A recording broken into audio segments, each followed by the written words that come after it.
Bro, let me ask you a question real quick. Are you a reactive person? Do you often blame whatever happens in your life on external environments? Do you blame your circumstances on the external environments? Let's say you messed up in school, right? You had a really bad grade, and now your friends are disappointed at you. They're calling you a dumb person or something like that, and your parents are mad at you. Do you just like absolve yourself of all responsibility and say, "Nah, that's just me, bro. That's just the way I am. I can't do anything about it. Studying this is just not for me." Or let's say you go outside, you go out for an outing and the weather's really messed up, it's really raining, and now all your clothes are messed up, and now you're moody. You're short tempered now. Or let's say for example, you're going into a new environment and you're like, oh man, these people I don't really get along with them in your workplace or in your school, and you're like, I really hate my job or my class or my school. Because let me tell you something, bro. You must always be proactive.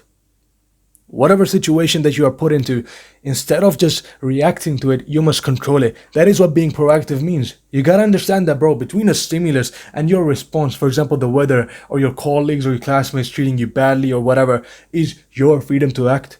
And that must imply your consciousness, which means your ability to distinguish between what is right and what is wrong, your moral values. You saying, okay, I know what my purpose is, I know what is significant in my life and what I must focus on, and what is useless and bad for me and that I should disregard of. Your moral values, your self-awareness of how you will look like when you react a certain way, and your independent will. That is all your freedom to act between the stimulus and the response, bro. Once you put all of these things into consideration, you are proactive, and that will lead to you making a sensible response. Oh, so what? If the weather's really bad and I got all my clothes messed up. Bro, I'm a man that is driven by values. I know what is significant. What is significant is that I carry on with my day and keep fulfilling my purpose. Whatever that is, bro. Whatever you feel like your purpose, whatever you are capable of providing, the value that you are capable of providing to the world, whatever is your gift that you are working on, that is your purpose. I'm driven by values. I'm driven by my purpose. And this weather does not affect how I fulfill my purpose.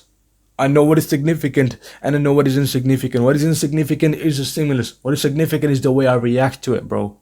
Now I admit this might be hard to accept emotionally, especially if you've had years and years of blaming and absolving yourself of all responsibility and putting it onto other people and your external environment. But the thing is, bro, unless you can say deeply, sit down and say, okay, I am the person I am today because of the choices that I made yesterday. You cannot say that I choose to do otherwise now. Because let me tell you, bro, no one can hurt you without your consent. If you say, for example, oh man, this guy bothers me so much, I can't with him, I can't believe I have to work with him. You are blaming your circumstances. You're saying that, okay, you are limited because of this person's actions. Oh man, I just can't do it. I just don't have the time. You are not saying that an external factor that is limited time is governing your ability to do something. It's putting a limit on your abilities, bro. Do you not believe in yourself?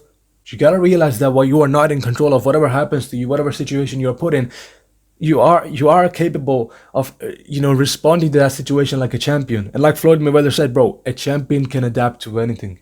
It's not what happens to it, but the way we respond to what happens to us, bro. Of course, things can hurt us physically and economically and cause us to be sad.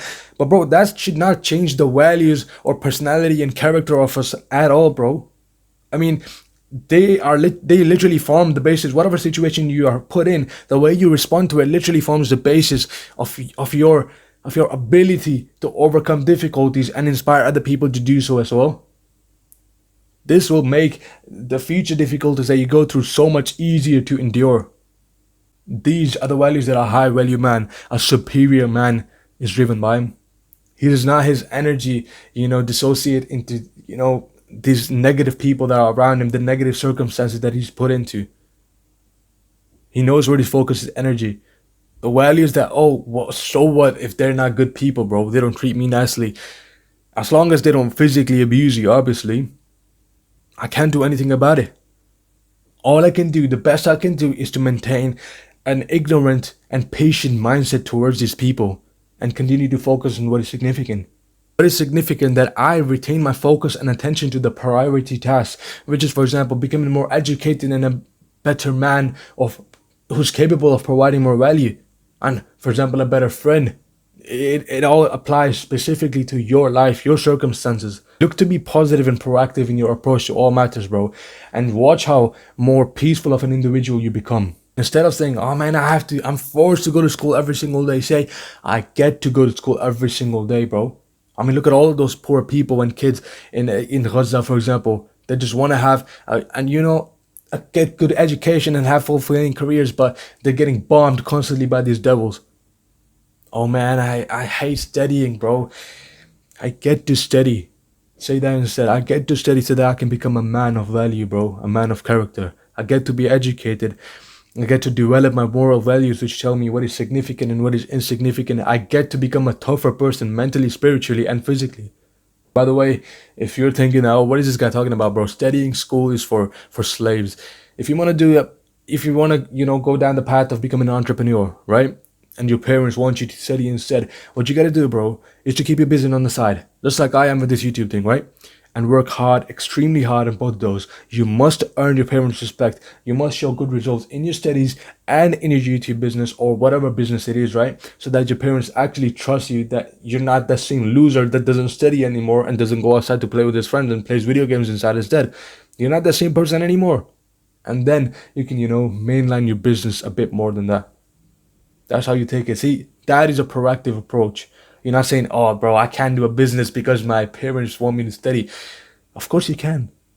It all comes down to you, aligning your energy into what is significant and what is not. Focus on what you can improve and accept what you cannot, bro. And by the way, you know how this is just a YouTube video. It's not that we can communicate back and forth. So if you've got any specific concerns that are specific to your life alone and you cannot seem to find the answer to them online, then bro, the first link in the description is for you. You can literally book a one-to-one call with me and I'll try to provide the max value that I can to you, bro. I'll see you there, yeah? Take care and I wish you the best of luck in your self-improvement journey. Ma salam.